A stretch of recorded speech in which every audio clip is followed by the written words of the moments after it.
entrevista com o técnico Dado Cavalcante. Professor, uma pergunta tripla de Flávio Gomes, Oswaldo Barreto, da Resenha na Rede, e Nuno Krause, do Jornal da Tarde. Você teve 10 dias, contando o último jogo, para preparar o elenco para a partida contra o Atlético Paranaense. Em situação semelhante, na virada do ano, a equipe apresentou uma boa evolução diante do Grêmio, apesar da derrota. Quais foram os pontos que você buscou evoluir dessa vez, com tempo para trabalhar?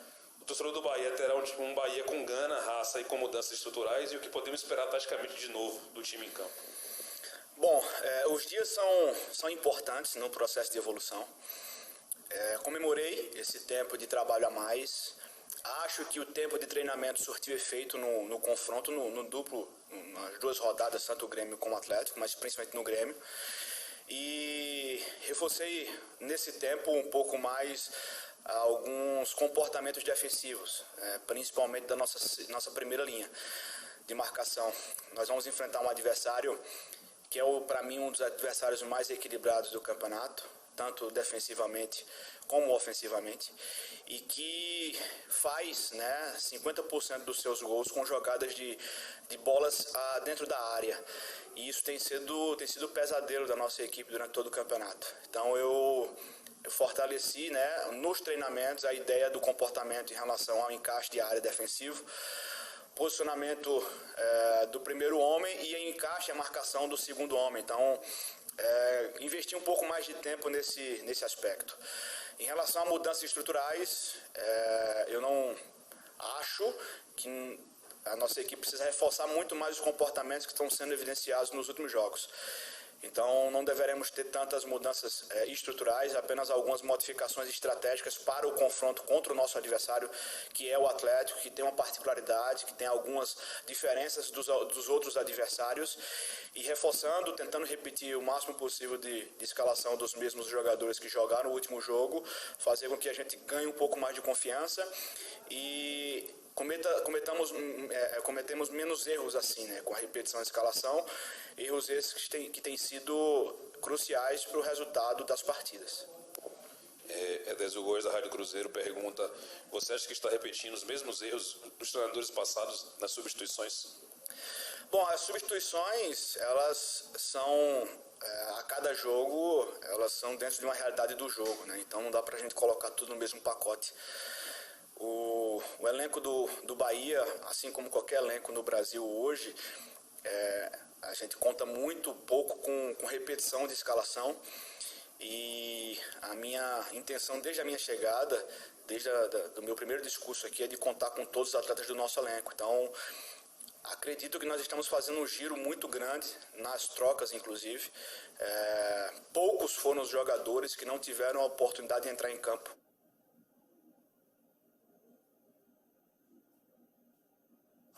Que hoje está no elenco do Bahia. Então, as trocas elas são bem diferentes de jogo para jogo, e são os jogadores que hoje estão à disposição do Bahia. Então, nós precisamos reforçar também a importância dos jogadores que entram em campo no decorrer de uma partida, que eles são responsáveis muitas das vezes por mudar um cenário de um jogo.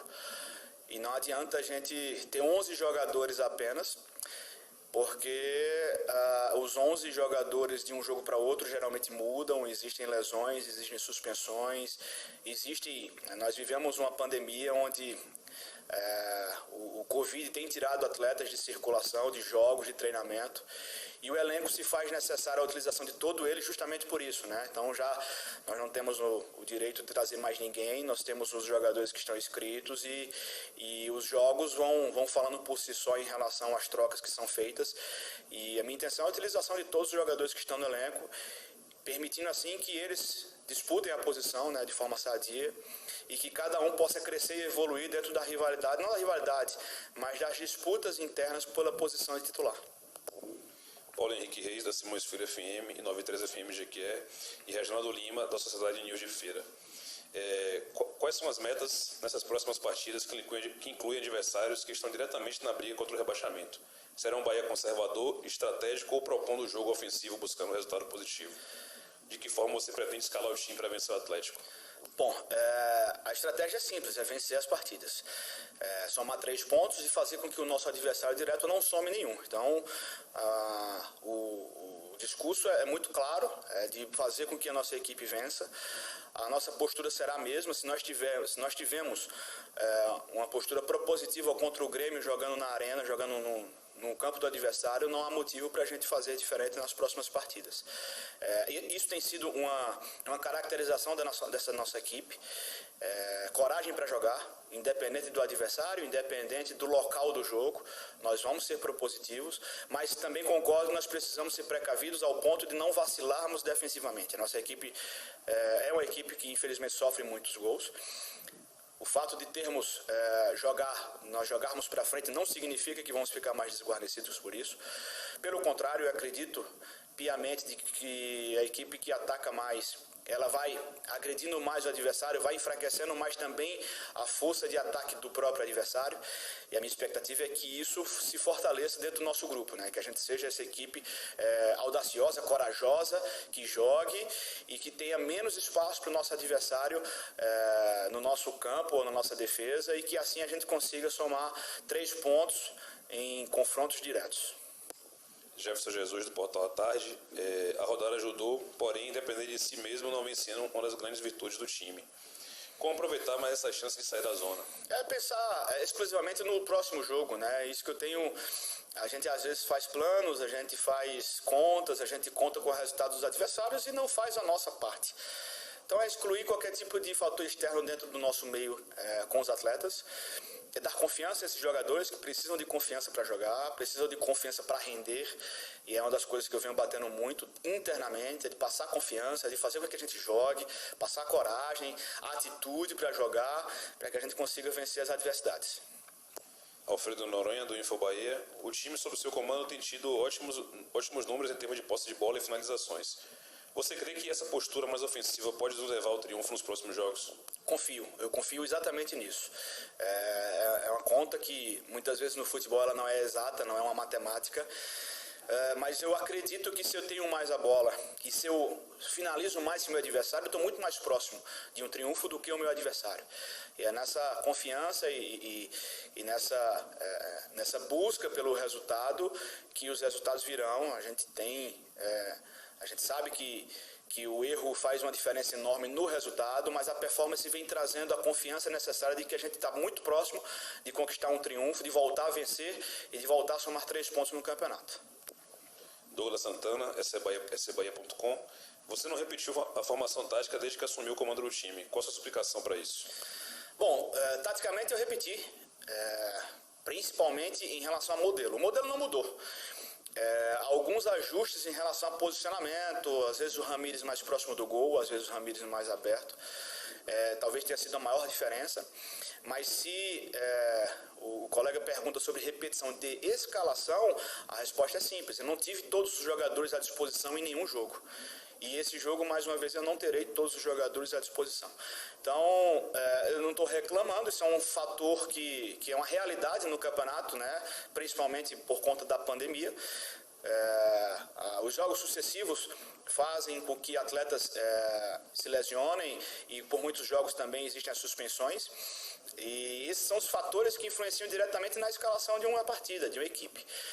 Uma equipe que não tem todos os jogadores à disposição, dificilmente o seu treinador vai conseguir repetir as escalações jogo após jogo. Manuel Pitichinha, da Rádio Transamérica. Marcos Valença, da Rádio Sociedade. A saída de Lucas Fonseca, há quase 2 meses, causou um dano muito forte ao time, quase 20 gols sofridos. O jogador foi liberado pelo DM, mas pelo visto treinou pouco. Ele retorna amanhã ou ainda é cedo para a escalação? E qual a importância do retorno de Lucas? A ausência foi sentida, né? Não só pelos números, que são bem expressivos com a ausência do Lucas em campo. O Lucas também exerce uma liderança positiva dentro do nosso elenco. Então eu comemoro o retorno do Lucas, né? A disponibilidade do Lucas ao jogo. Também é fato, né, que o Lucas treinou muito pouco antes desse jogo, ainda aquém de disputar 90 minutos, mas será extremamente importante a presença dele no ambiente, na concentração, no vestiário, e óbvio, se houver a necessidade, o Lucas também entrará em campo. mas com as precauções necessárias de fazer com que ele volte da melhor forma possível, exercendo assim a melhor função que ele sempre exerceu de liderança, né, como capitão e principalmente como defensor que impede que os adversários façam tantos gols. Juan Melo, do GE.com.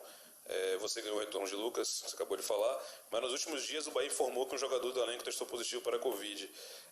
Antes tinha perdido o Rodriguinho também para a Covid. Gostaria que você comentasse do retorno do zagueiro, você já falou, e os desfalques da competição em razão do coronavírus. Bom, é uma rotina. Na verdade, talvez as pessoas não entendem tanto, né, a respeito da utilização do elenco do Bahia, mas o meu pensamento é muito mais no macro. Nós estamos disputando uma corrida de resistência, onde nas últimas rodadas as equipes que tiverem a melhor administração de elenco serão as equipes que vão conquistar os seus objetivos. Aqui não é diferente. A nossa equipe está sujeita a perdas de atletas. Nós estamos constantemente em aeroportos, em hotéis, então a exposição ao vírus ela é muito maior nesses espaços de grande circulação. A cada jogo existe uma tensão um pouco maior nas respostas dos testes do Covid. O nosso trabalho aqui internamente, do nosso departamento, é exemplar. Nós não tivemos dentro do clube nenhum surto, né, que necessitou a saída de muitos jogadores ao mesmo tempo, como aconteceu em algumas equipes por aí afora no Brasil. Então todos os cuidados internos estão sendo feitos, mas mesmo assim nós não estamos ilesos em relação a perdas de atletas a cada rodada. Tivemos aí a competência necessária de perder um atleta por jogo, no máximo 2, e isso aos poucos a gente vai se organizando, mas é uma rotina. Eu até brinco aqui que às vezes quem escala o nosso time é a enfermeira que vem aqui coletar os exames do nosso grupo. Então, os resultados estão sempre sendo muito esperados. Assim, a gente às vezes muda o horário de treino, como já aconteceu nessa semana, por exemplo. Eu mudei um horário de um treinamento para esperar as respostas dos testes, para que eu fizesse a atividade já sabendo quais seriam os jogadores que estariam à disposição para o jogo. Então é a rotina que a gente vem administrando, que a gente vem fazendo não só clinicamente as administrações com o nosso departamento médico, mas estrategicamente também rodar um elenco, de fazer com que todos se sintam dentro do contexto, de administrar os egos, de motivar os nossos atletas, de não permitir que ninguém se sinta fora, porque muitas das vezes esses jogadores que não jogam tanto, os jogadores que estão no banco de reservas, eles em algum momento do campeonato eles serão muito importantes, eles podem fazer um gol de um triunfo importante, podem fazer um gol de uma permanência, podem tirar um gol do adversário de um jogo importante. Então essa é a nossa rotina diária, né? De utilização de todo o elenco, de deixá-los todos motivados, deixá-los prontos para que no momento oportuno que sejam utilizados e que possam dar conta do recado.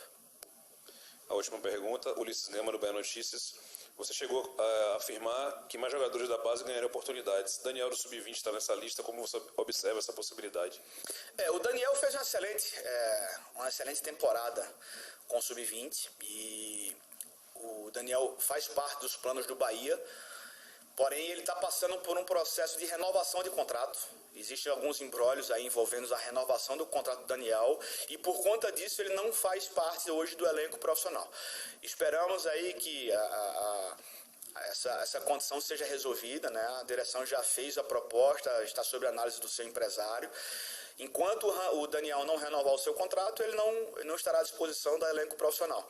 Mas esperamos que isso possa se resolver o quanto antes, né, para que o Bahia ganhe, né, não só futuramente com o atleta, mas também o atleta ganhe também uma perspectiva de jogar no futebol profissional do Bahia. E aguardamos uma definição o quanto antes desse imbróglio que envolve hoje a renovação de contrato do Daniel.